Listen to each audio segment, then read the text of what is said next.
ಮಾಧ್ಯಮದ ಸ್ನೇಹಿತರೆ, ಈಗಾಗಲೇ ಪ್ರತಾಪ್ ಸಿಂಹ ಅವರು ನಾನು ಬಂದಿರೋವಂಥ ಉದ್ದೇಶವನ್ನು ಹೇಳಿದ್ದಾರೆ.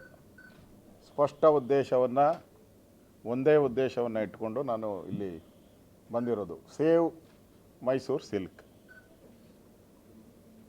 ಮೈಸೂರು ಸಿಲ್ಕನ್ನು ಉಳಿಸಿ ಈ ಅಭಿಯಾನಕ್ಕೆ, ಸೇವ್ ಮೈಸೂರು ಸಿಲ್ಕ್ ಈ ಅಭಿಯಾನಕ್ಕೋಸ್ಕರ ನಾನು ಬಂದಿದ್ದೀನಿ. ಕರ್ನಾಟಕಕ್ಕೆ, ಮೈಸೂರಿಗಲ್ಲ, ಇಡೀ ಕರ್ನಾಟಕಕ್ಕೆ, ಇಡೀ ದೇಶಕ್ಕೆ ಒಂದು GI ಟ್ಯಾಗನ್ನು ಪಡೆದಿರ್ತಕ್ಕಂಥ ಒಂದು ಪ್ರತಿಷ್ಠಿತ ಸಂಸ್ಥೆ. ಕರ್ನಾಟಕದ ಜನ, ಅದರಲ್ಲೂ ಮೈಸೂರು ಭಾಗದ ಜನ ಹೆಮ್ಮೆ ಪಡುವಂಥ, ಬೆಂಗಳೂರು ಗ್ರಾಮಾಂತರದಿಂದ ಹಿಡಿದು ಚಾಮರಾಜನಗರದವರೆಗೂ ಕೂಡ ಸಿಲ್ಕ್ ಆ್ಯಂಡ್ ಮಿಲ್ಕ್, ಸಿಲ್ಕು ಮತ್ತು ಮಿಲ್ಕ್ ಇವೆರಡೂ ಪ್ರತಿಷ್ಠೆ, ಇವೆರಡೂ ಬ್ರ್ಯಾಂಡು. ಈ ಬ್ರ್ಯಾಂಡನ್ನು ಉಳಿಸ್ಬೇಕು. ಮತ್ತು ಯಾರೋ ಪುಣ್ಯಾತ್ಮ 112 ವರ್ಷದ ಹಿಂದೆ ಮುಮ್ಮಡಿ ಕೃಷ್ಣರಾಜ ಒಡೆಯರ್, ನಾಲ್ವಡಿ ಕೃಷ್ಣರಾಜ ಒಡೆಯರ್ ಅವರು ಇಂಗ್ಲೆಂಡಿಗೆ ಹೋದಾಗ ಅಲ್ಲಿನ ಮಹಾರಾಣಿ ರೇಷ್ಮೆ ಹೊದಿಕೆಗಳನ್ನು ನೋಡಿದ ಮೇಲೆ ನಮ್ಮ ಕರ್ನಾಟಕದಲ್ಲೂ ನಾವ್ಯಾಕೆ ತಯಾರು ಮಾಡಬಾರ್ದು ಅಂತ ಆ ಕಾಲದಲ್ಲೇ 112 ವರ್ಷದ ಹಿಂದೆಯೇ ವಿದೇಶದಿಂದ, ಮೋಸ್ಟ್ಲಿ ಸ್ವಿಟ್ಜರ್ಲ್ಯಾಂಡಿಂದ ಯಂತ್ರೋಪಕರಣಗಳನ್ನು ತರಿಸಿ ಇಲ್ಲಿ ಒಂದು ಫ್ಯಾಕ್ಟ್ರಿಯನ್ನು ಪ್ರಾರಂಭ ಮಾಡಿದ್ರು. ಜನ ಉದ್ಯೋಗ ಸಿಗಬೇಕು. ಇಲ್ಲಿ ರೈತರೇನಿದ್ದಾರೆ, ಈ ರೇಷ್ಮೆಗೆ ಉತ್ತೇಜನ ಸಿಗಬೇಕು, ಅವ್ರಿಗೂ ಒಂದು ಬದುಕುವ ದಾರಿ ಕೊಡಬೇಕು, ಒಂದು ಮಾರುಕಟ್ಟೆ, ಈ 3 ವಿಚಾರ ಇಟ್ಕೊಂಡು ಮಾಡಿರುವಂಥ ಒಂದು ಸಂಸ್ಥೆ ಇದು.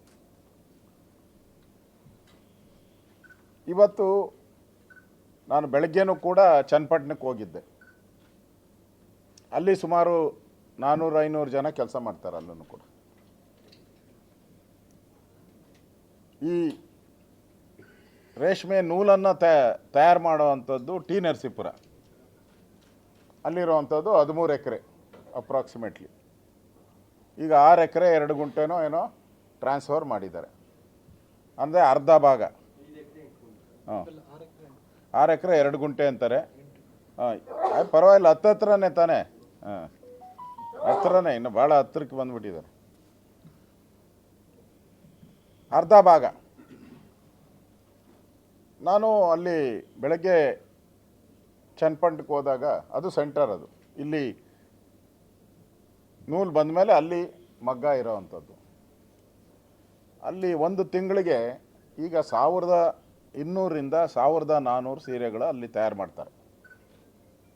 ಅಷ್ಟೂ ಕೂಡ ಒಂದೇ ದಿನದಲ್ಲಿ ಬಿಕ್ರಿ ಆಗೋತದೆ, ಒಂದೇ ದಿನದಲ್ಲಿ ಮಾರಾಟ. ಅದು ಎಷ್ಟು ಗಂಟೆಗೆ? ಬೆಳಗ್ಗೆ 4 ಗಂಟೆಗೆ. ಬೆಳಗ್ಗೆ 4 ಗಂಟೆಗೆ ಕ್ಯೂ ನಿಂತ್ಕೊತಾರೆ. ಇದಕ್ಕೊಂದು ಪವಿತ್ರತೆ ಇದೆ. ಪವಿತ್ರತೆ ಏನು ಅಂದರೆ, ಆ ಕಾಲದಿಂದನೂ ಕೂಡ ಚಾಮುಂಡೇಶ್ವರಿ ತಾಯಿಗೆ ಇದನ್ನೇ ಉಡುಗೆಯಾಗಿ ತೊಡಿಸೋವಂಥದ್ದು ಈ ಸೀರೆನೇ ಪ್ರತೀತಿ.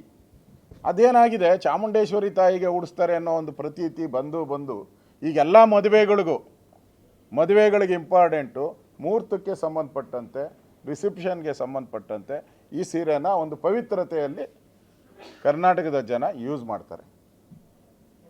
ಇದಕ್ಕೊಂದು ಪವಿತ್ರತೆಯೂ ಇದೆ ಮತ್ತು ಕ್ವಾಲಿಟಿನೂ ಇದೆ. ಈ ಬಾರಿ ಎಷ್ಟು ಲಾಭ ಬಂದಿದೆ ಗೊತ್ತಾ? 96 ಕೋಟಿ ಲಾಭ. 96 ಕೋಟಿ ಲಾಭ ಬಂದಿರೋದು ಈ ವರ್ಷ. ಅದು ಎಲ್ಲೋಗಿದೆ ಆಮೇಲೆ ಹೇಳ್ತೀನಿ ಅದನ್ನು.